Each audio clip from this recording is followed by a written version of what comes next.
So this is the final example in section 2.1, and the f of x in this case is 3 minus x to the power of 1/3.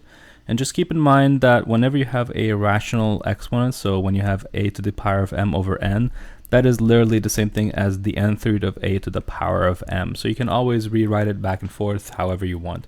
So I'm going to start with the function f of x, then I'm going to find the derivative, and you do that using the power rule. So the derivative of 3, by the way, is 0, so it just disappears, and then the negative 1/3 x to the power of negative 2/3 is the derivative of the second part, which I can rewrite with a positive exponent on the denominator, so I don't like having negative exponents, that's why I rewrote it, and then I used the formula from the top to rewrite it back with radicals. And so again, I want to find out what makes the derivative equal to 0, and in this case the derivative has a -1 on the numerator, which will always be -1. It can never be 0. So it's not possible to have a number that makes the derivative equal to 0. However, the derivative f prime of x will be undefined when the denominator is equal to 0. That happens when the inside of the radical is equal to 0, and that happens when x itself is equal to 0.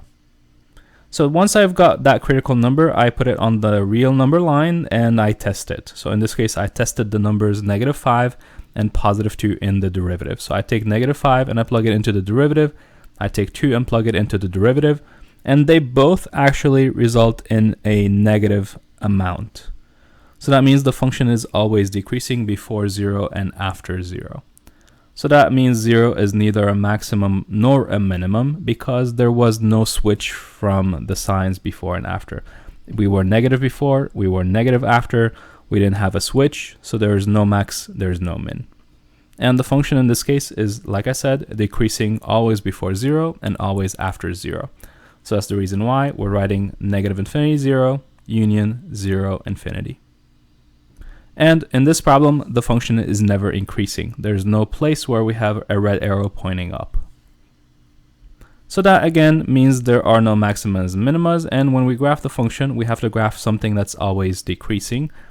And so that's sort of what the graph is going to look like. As a matter of fact, it's actually a little bit lower, or a little bit higher rather, I should say. It actually kind of like when x is 0, it crosses at 3. So the graph kind of looks like this, and then continues along the way. So that's a little bit more of an accurate graph in this particular situation.